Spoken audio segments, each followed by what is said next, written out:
మా పేర్లు చెప్పి కొంతమంది ల్యాండ్ల మీద కబ్జాలు చేస్తారు. అది చాలా సీరియస్‌గా తీసుకోవాల్సిన విషయం. నేను పరిగణనలోకి తీసుకుంటున్నాను. పూర్వం ఇంకో గవర్నమెంట్ ఉన్నప్పుడు బొడ్డుపల్లిలో 33 సెంట్లు ఏదో ఎవరో కబ్జాలకు గురైంది, ఏదో అయింది.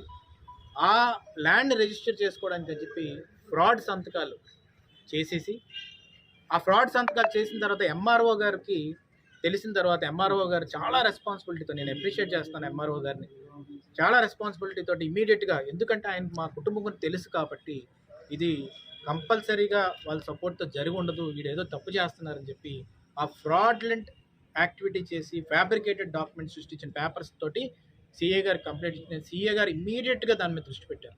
నేను I really appreciate police for that. ఎందుకంటే సీఏ గారు వెంటనే, గఫూర్ గారు వెంటనే దాని మీద దృష్టి పెట్టి ఎక్కడున్నాడు తినంటే రాంబెల్లో ఉన్నారని తెలిసింది. వెంటనే నేను చెప్పాను, ఫోన్ చేశాను, సీఏ గారు నేను పర్సనల్గా స్టేషన్కి వస్తాను, ప్రజలకి మెసేజ్ ఇవ్వాలి.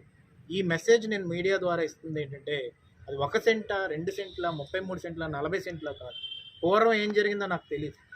పూర్వం గవర్నమెంట్లో ఎవడొచ్చి ఎవడో కబ్జాలు చేయొచ్చు. కానీ ఇది మళ్ళీ చెప్తున్నాను, జనాలు మొత్తం అందరికీ చెప్తున్నాను, ఎవరన్నా కానీ విజయ్ అనే పేరుతో కానీ, రాజేష్ అనే పేరుతో కానీ, పద్మావతి గారు అనే పేరుతో కానీ, అయ్యన్న పాత్రి అనే పేరుతో కానీ ఎవరన్నా కానీ పేర్లు ఉపయోగించి కబ్జాలు చేయడం కానీ, దొంగ సంతకాలు పెట్టడం కానీ, రిజిస్ట్రేషన్ ఆఫీసులకు వెళ్ళి మా పేర్లు చెప్పి రిజిస్టర్ చేయమండం కానీ, ఇలాంటివి కానీ జరిగితే వెంటనే పోలీస్ స్టేషన్లోకి తీసుకొచ్చేసి వాళ్ళ మీద ఎఫ్ఐఆర్ వేయడం జరుగుతుంది, తీసుకెళ్ళి జైల్లో పెట్టడం జరుగుతుంది. ఎందుకంటే దీంట్లో నాన్ బెయిలబుల్ సెక్షన్స్ ఎక్కువ అట్రాక్ట్ అవుతాయి కాబట్టి రెవెన్యూ డిపార్ట్మెంట్ వారికి, పోలీస్ డిపార్ట్మెంట్ వారికి ఈ కేసును సాల్వ్ చేయడానికి వెంటనే ఇమీడియట్గా స్పందించి ఆ హరిబాబు అనే వ్యక్తిని కానీ, సత్యబాబు అనే వ్యక్తిని కానీ ఇప్పుడు స్టేషన్కి తీసుకొచ్చారు.